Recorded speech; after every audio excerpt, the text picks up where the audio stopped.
Why do avoidants reach out just when you think you're finally moving on from their rejection? Here's the thing about avoidance. They need to know you're still there. Not because they want you back, but because they need the psychological comfort of knowing their emotional backup plan is still active. When avoidants reject someone, they're making a decision about what they can handle emotionally. But rejection doesn't eliminate their deeper need to feel significant and wanted. It just changes how they get that validation. So they create this system where they get to maintain distance while keeping you available for whenever they need an ego boost or emotional reassurance. They reject the relationship but keep testing to make sure you haven't rejected them back. Have you ever experienced this pattern in your own relationships? Share your experience. I'd love to read about what you went through in the comments below. The testing serves a crucial psychological function. It tells them they still matter to you even though they've made it clear you don't matter enough to them. This imbalance of importance is exactly what feels safe and comfortable to avoidants. These contacts aren't about wanting you back. They're about maintaining control and ensuring their emotional insurance policy is still active. They need to know that if they ever decided they wanted attention or validation from you, it would still be available. Avoidants don't just fear intimacy, they fear irrelevance. The thought that someone could reject them and then actually move on, actually stop caring, actually build a better life without them, that's terrifying to their ego. But when they realize you might actually be healing, actually moving forward, actually building something better without them, that threatens their entire worldview about their own importance and desirability. So they test. They reach out with seemingly innocent messages to see if you'll respond warmly. They share nostalgic memories to see if you'll engage emotionally. They mention struggles in their life to see if you'll offer comfort and support. Each test is designed to measure your emotional availability without offering any of their own. They want to confirm they still matter to you while making it clear they're not planning to matter to you in return. The timing of these tests is never accidental. Avoidants have an almost supernatural ability to sense when someone is genuinely starting to heal from their rejection. Maybe they heard through friends that you seem happier.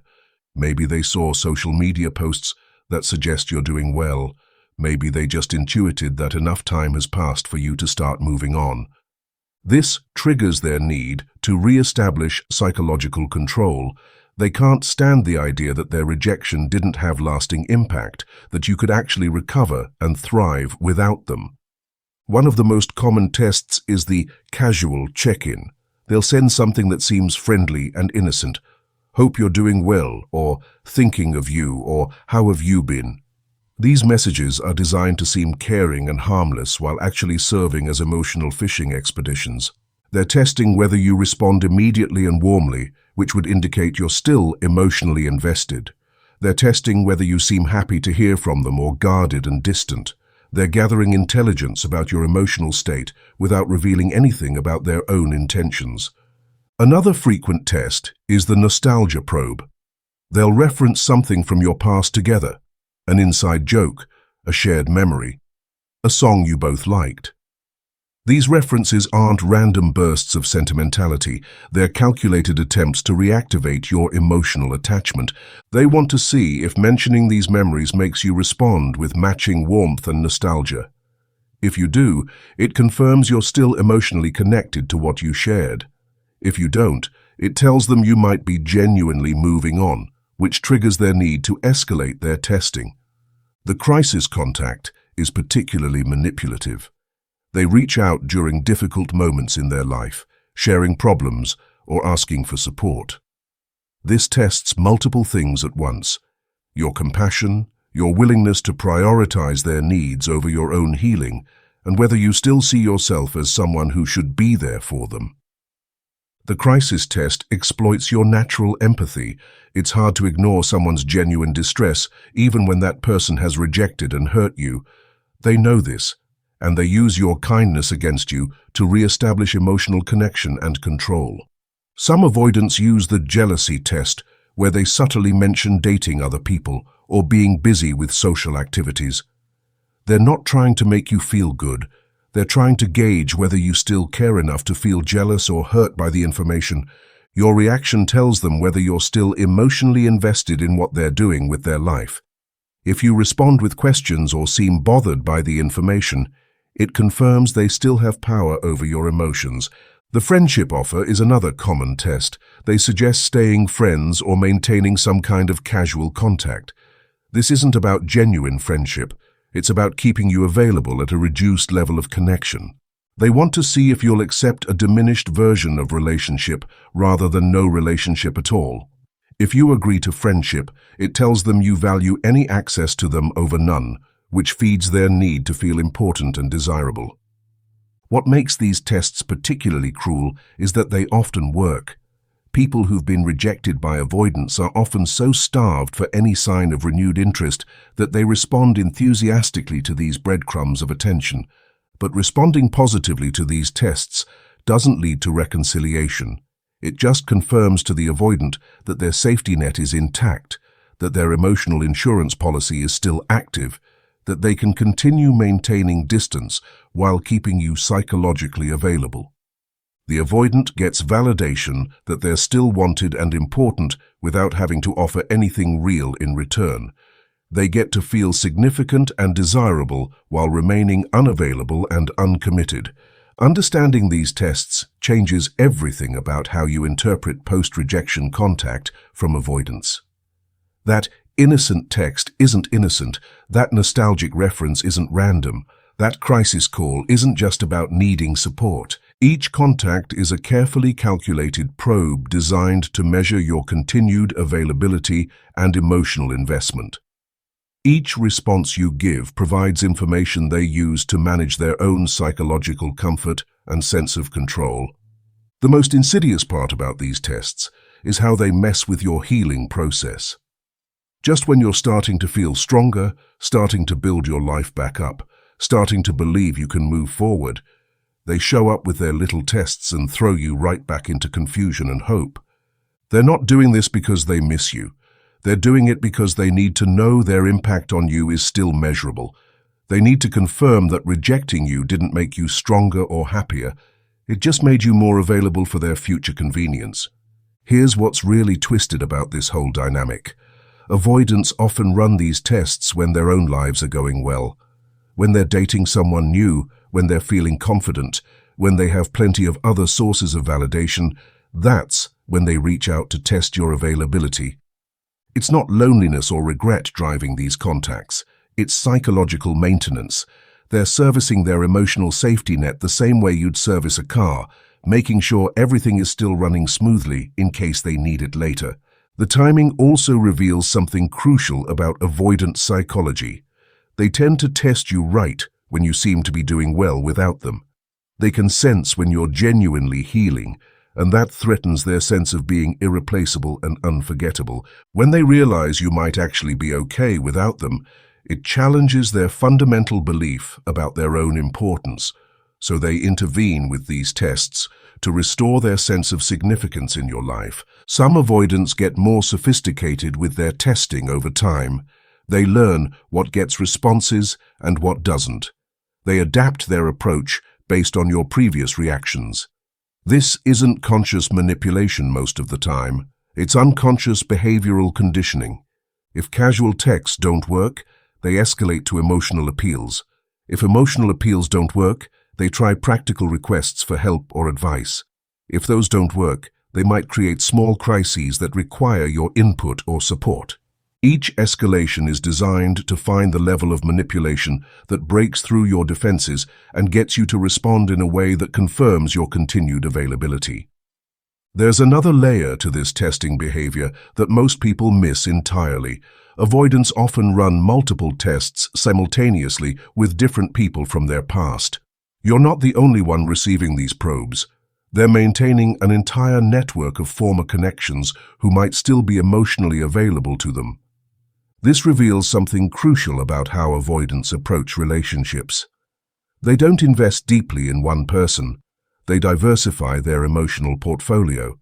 They keep multiple people on the hook at various levels of availability, which provides them with options and backup plans without requiring genuine commitment to anyone. Think about what this means for their psychology. They're not just testing your availability, they're comparing your response to others. If you don't respond warmly enough, they have other people who might. If you seem too eager, they have other options who play harder to get. This comparative testing serves their need to feel desirable and important while protecting them from depending too heavily on any one person's validation. It's emotional hedging, spreading their risk across multiple potential sources of attention and care. The most disturbing aspect of this dynamic is how avoidants often categorize the people they test. There's usually the reliable responder, who always answers warmly and immediately. The challenge, who requires more sophisticated manipulation to engage. The backup, who they only contact when other options aren't available. You might think you were special to them, but you were probably just filling a role in their emotional management system. The same tests they run on you, they run on others. The same calculated probes, the same strategic timing, the same measurement of emotional availability. This categorization helps explain why avoidant testing often feels so impersonal and formulaic. They're not crafting unique approaches for each person. They're running standard protocols designed to extract specific types of responses from different categories of people. Understanding this broader context changes how you interpret their contact. That thoughtful message that seemed so personal. They probably sent variations of it to multiple people. That crisis they shared with you? You might not have been the only one they reached out to for support. The testing also serves another psychological function that most people don't recognize. It helps avoidants manage their own attachment anxiety.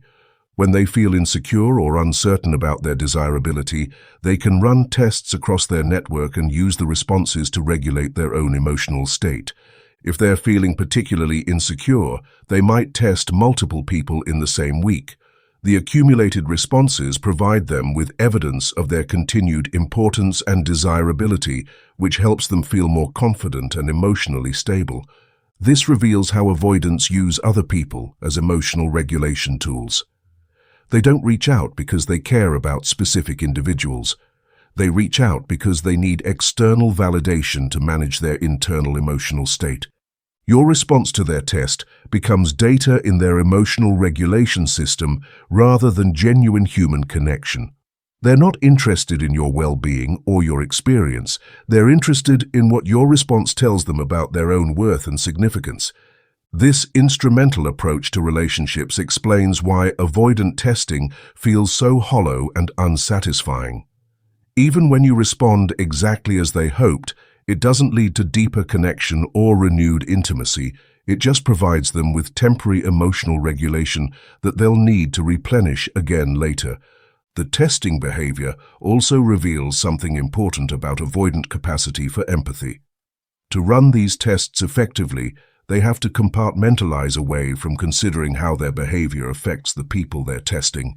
They have to ignore the confusion and hope their contact creates. They have to disregard the way their probes interrupt your healing process. They have to overlook how their strategic communication prevents you from moving forward cleanly. This selective empathy deficit isn't necessarily permanent or pathological, but it shows how avoidants prioritize their own emotional needs over the well-being of people they've rejected.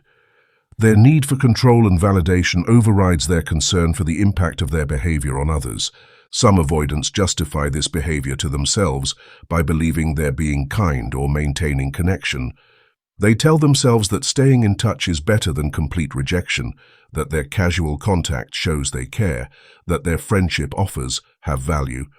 But these justifications serve their own psychological comfort more than genuine concern for others.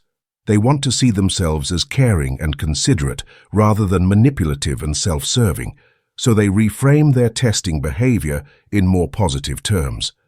This self-deception allows them to continue the behavior without confronting its true nature or impact. They can maintain their self-image as good people while engaging in emotionally manipulative patterns. The testing often continues for years after the initial rejection. Some avoidants maintain these testing relationships for decades, periodically checking in to ensure their former connections are still emotionally available to them.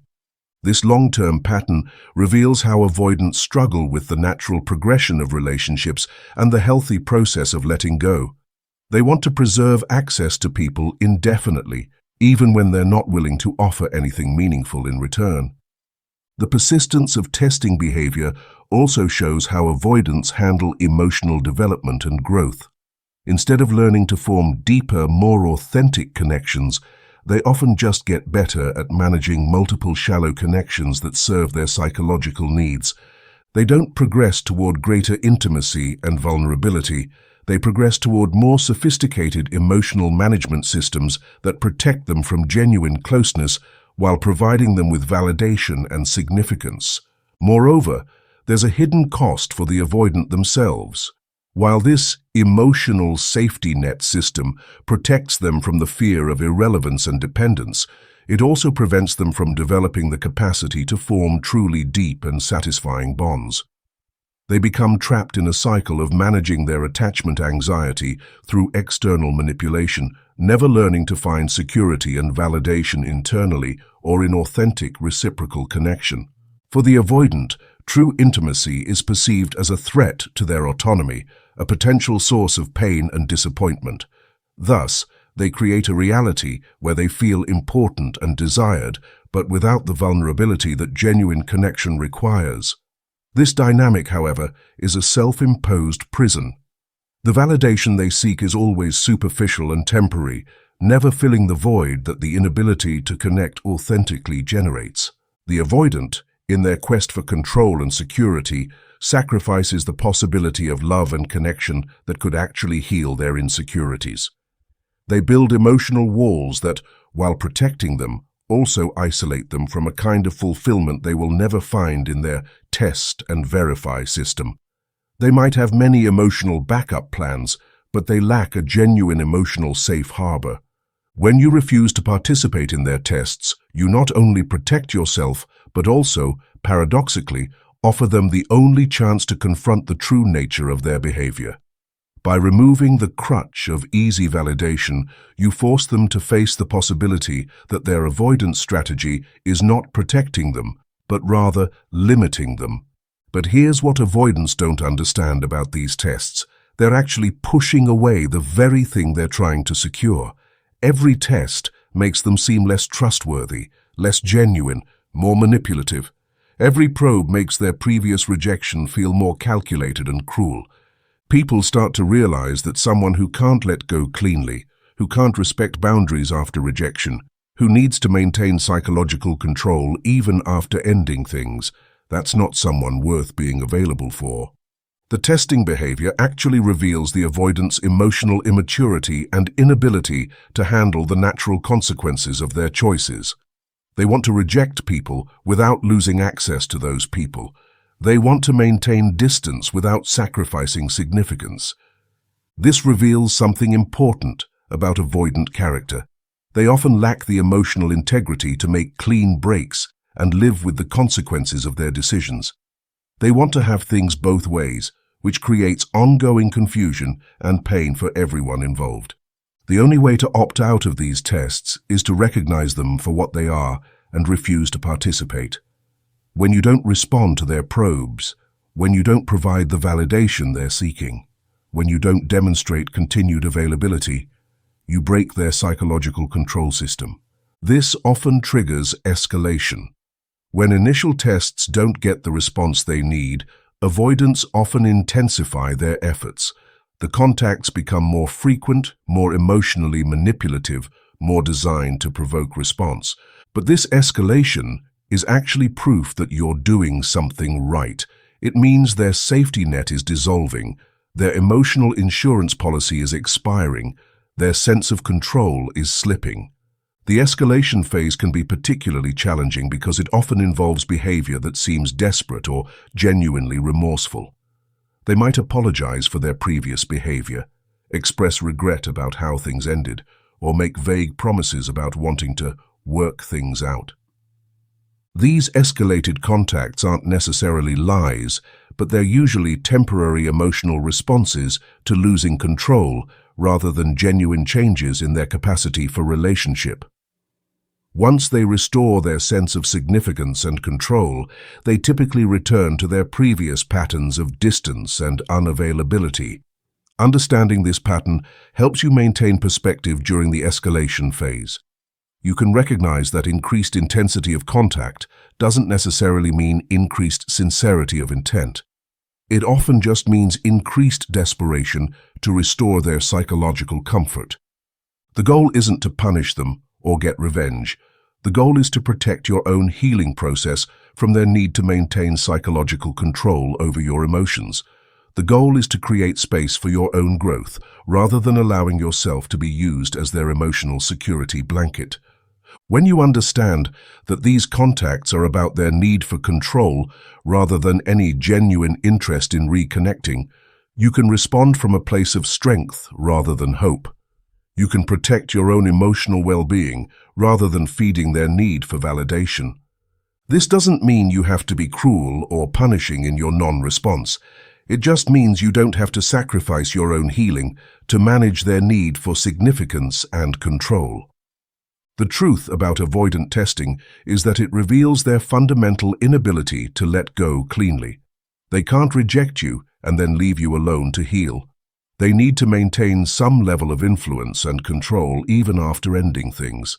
This need for ongoing control is what makes relationships with avoidants so psychologically exhausting. Even after they're gone, they're not really gone. They're still testing, still probing, still trying to maintain their importance in your emotional landscape. But once you see these tests for what they are, attempts to maintain control rather than expressions of genuine care, you can make informed decisions about how to respond. You can choose your own healing over their need for validation. You can choose your own peace over their need for control. The most empowering realization is that you don't owe them continued availability just because they once mattered to you. You don't owe them ongoing significance just because they need to feel significant. You don't owe them responses to their tests just because they're uncomfortable with uncertainty. Their inability to handle the natural consequences of rejection, like losing access to your attention and validation, is their problem to solve, not yours to manage. Have you recognized these testing patterns in your own experience with avoidance? Drop a comment about which test feels most familiar from your situation. If this helped you understand the psychology behind post-rejection contact, like this video and subscribe for more insights about protecting yourself from manipulative relationship dynamics. Thanks for watching.